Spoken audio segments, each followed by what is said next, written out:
ত্রুটিপূর্ণ পাঠ্যপুস্তক প্রত্যাহার করিবা আমার দাবি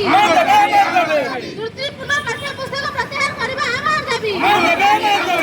গণশিক্ষামন্ত্রী নিত্যানন্দ গৌড় ইস্তফা দেবা আমার দাবি গণশিক্ষামন্ত্রী নিত্যানন্দ গৌড় ইস্তফা দেবা আমার দাবি গণশিক্ষামন্ত্রী নিত্যানন্দ গৌড় ইস্তফা আমার দাবি গণশিক্ষামন্ত্রী নিত্যানন্দ গৌড় ইস্তফা আমার দাবি ইনকিলাব জিন্দাবাদ ইনকিলাব জিন্দাবাদ ইনকিলাব জিন্দাবাদ নেতা সুভাষ জিন্দাবাদ নেতা সুভাষ জিন্দাবাদ নেতা সুভাষ শিক্ষা দিয়ে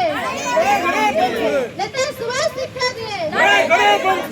নেতা সুভাষ শিক্ষা দিয়ে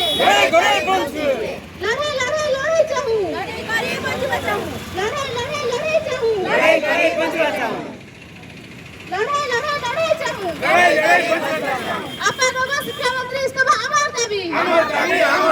আপার শিক্ষামন্ত্রী ইস্তফা আমার দাবি আপার শিক্ষামন্ত্রী ইস্তফা আমার দাবি